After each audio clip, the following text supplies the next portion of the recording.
ಓದುತ್ತಿದ್ದೇನೆ.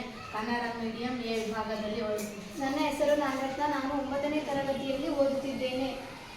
ಈ ಮಾಡೆಲ್ ಹೆಸರೇನಂದ್ರೆ ಮಾನವನ ದೇಹದ ಬಗ್ಗೆ ಈ ಮಾಡೆಲ್ ಹೆಸರಿದೆ. ಇದ್ರ ಬಗ್ಗೆ ವಿವರಣೆ ಲಕ್ಷ್ಮಿ ಹೇಳ್ತಾರೆ.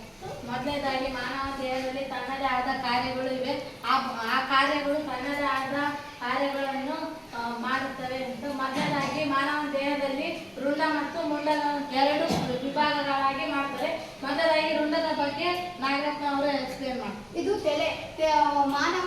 ಮಾನವನ ಪ್ರಮುಖವಾದ ಭಾಗ ಯಾವುದಂದ್ರೆ ತಲೆ. ತಲೆ ಒಳಗೆ ಏನಿರುತ್ತಂದ್ರೆ ಮೆದುಳು. ಮೆದುಳು ನಮಗೇನು ಸಹಾಯ ಮಾಡುತ್ತಂದ್ರೆ ಯೋಚನೆ ಮಾಡಲು, ನೆನಪಿಡಲು ಮತ್ತೆ ನಮ್ಮ ದೇಹದಲ್ಲಿ ಆಗುವಂತ ನಿಯಂತ್ರಣ ಶಕ್ತಿಯನ್ನು ಅದು ಇದು ಮಾಡುತ್ತದೆ. ಅದಾದ್ಮೇಲೆ ಕಣ್ಣು ನಮಗೆ ನೋಡಲು ಮತ್ತೆ ಅದನ್ನ ಒಂದ್ಸಲ ನೆನಪಿಟ್ಕೊಳ್ಳಲು ಸಹಾಯ ಮಾಡುತ್ತದೆ. ಅದು ಮೆದುಳಿಗೆ ನಾವು ನೋಡಿರುವಂತ ಏನಾದ್ರು ಚಿತ್ರ ನೋಡಿದ್ರೆ ಅದನ್ನೇನ್ ಮಾಡುತ್ತೆ, ಸೀದಾ ಮೆದುಳಿಗೆ ಕಳಿಸುತ್ತದೆ.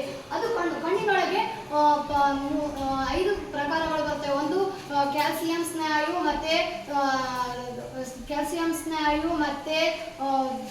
ದೃಷ್ಟಿ ನರ ಅಂತ ಬರ್ತವೆ. ಅದರೊಳಗೆ ದೃಷ್ಟಿ ನರ ಅಂತ ಬರ್ತವೆ. ಅದು ಏನ್ ಮಾಡುತ್ತೆ ಅಂದ್ರೆ ನೋಡಲು ಸಹಾಯ ಮಾಡುತ್ತೆ. ಅದಾದ್ಮೇಲೆ ಹಲ್ಲು ನಮ್ಗೆ ಏನ್ ಮಾಡುತ್ತೆ ಅಂದ್ರೆ ಆಹಾರ ಸೇವಿಸಲು, ಜಿಗಿಯಲು ಏನ್ ಮಾಡುತ್ತೆ, ಸಹಾಯಕ ಮಾಡುತ್ತೆ. ಅದ್ರೊಳಗೆ ಹಲ್ಲಿನೊಳಗೆ ಎಷ್ಟಿರ್ತಾವ ಅಂದ್ರೆ 32 ಹಲ್ಲಿರ್ತಾವ. ಅದಾದ್ಮೇಲೆ ಮೂಗು ಏನ್ ಮಾಡುತ್ತೆ ಅಂದ್ರೆ ನಾವು ವಾಸನೆ ಹಿಡ್ಕೊಳ್ಳಲು ಮತ್ತೆ ಅದು ಹೇಗೈತಂತ ತಿಳ್ಕೊಳ್ಳಲು ಸಹಾಯ ಮಾಡುತ್ತೆ. ಅದಾದ್ಮೇಲೆ ಅದು ಮೂಗು ಅಂದ್ರೆ ಏನ್ ಮಾಡುತ್ತೆ, ನಾವು ಅಕಸ್ಮಾತ್ ನೆಗಡಿ ಆದಾಗ ಏನಾದ್ರೂ ಆದಾಗ ನಮ್ಗೆ ಏನ್ ಮಾಡುತ್ತೆ, ನಮ್ ಕೆಟ್ಟ ಕಣಗಳು ಏನ್ ಮಾಡುತ್ತೆ ನಮ್ಮ ಮೂಗಿನೊಳಗೆ ಹೋಗುತ್ತೆ. ಅದು ಮೂಗಿನೊಳಗೆ ಹೋಗ್ಲಾರ್ದಂಗೆ ತಳ್ಳಕ್ಕೆ ಒಂದು ಸಣ್ಣ ಸಣ್ಣ ರಂಧ್ರಗಳು ಇರುತ್ತೆ. ಅವು ನಾವು ಹೇಗೆ ಹೊರಗೆ ಬಿಡ್ತೀವಿ ಅಂದ್ರೆ ಅಕ್ಷಿ ಅಂದಾಗ ಹೊರ ಬರ್ತವೆ. ಅಕ್ಷಿ ಅಂದ್ರೆ ಹೊರ ಬರುತ್ತೆ. ಅದಾದ್ಮೇಲೆ ಕಿವಿ ಒಳಗೆ ನಮ್ಗೆ ಕೇಳಲು ಮತ್ತೆ ಏನಾದ್ರು ಕೇಳಲು ಏನ್ ಮಾಡುತ್ತೆ, ಸಹಾಯ ಮಾಡುತ್ತೆ. ಅದು ಕೇಳಿದಾಗ ಅದೇನ್ ಮಾಡುತ್ತೆ, 0.1% ಏನ್ ಮಾಡುತ್ತೆ, ಮೆದುಳಿಗೆ ಕಳಿಸುತ್ತೆ. ಮೆದುಳಿಗೆ ಕಳಿಸಿದಾಗ ಕಿವಿ ಒಳಗೆ ಒಳ ಕಿವಿ ಮತ್ತೆ ಹೊರ ಕಿವಿ ಅಂತ ಬರುತ್ತೆ. ಹೊರ ಕಿವಿ ಮತ್ತೆ ಒಳ ಕಿವಿ ಅಂತ ಬರುತ್ತೆ. ಅದಾದ್ಮೇಲೆ ನಾಲ್ಗೆ ಏನ್ ಮಾಡುತ್ತೆ, ರುಚಿಯನ್ನು ನೋಡಲು ಮತ್ತೆ ಮಾತನಾಡಲು ಸಹಾಯ ಮಾಡುತ್ತೆ. ಇಷ್ಟು ನಾನು ಹೇಳ್ತೀನಿ. ಮುಂದಕ್ಕೆ ಮುಂಡದ ಬಗ್ಗೆ ಹೇಳ್ಬೇಕಂದ್ರೆ ಮೊದಲನೇದಾಗಿ ನಾವು ಉಸಿರನ್ನು ಎಳೆದಾಗ 2 ನಾಳಗಳು ಅಂತ ಬರ್ತೇವೆ. ಮೊದಲನೇದಾಗಿ ಅನ್ನನಾಳ, ಇನ್ನೊಂದಾಗಿ ಶ್ವಾಸನಾಳ ಅಂತ. ಅನ್ನನಾಳ ಅಂದ್ರೆ ನಾವು ಮೂಗಿನಿಂದ ಉಸಿರನ್ನು ಆಕ್ಸಿಜನ್ ತಗೊಂಡಾಗ ಇದು ಶ್ವಾಸಕೋಶದ ಒಳಗೆ ಬರ್ತದೆ.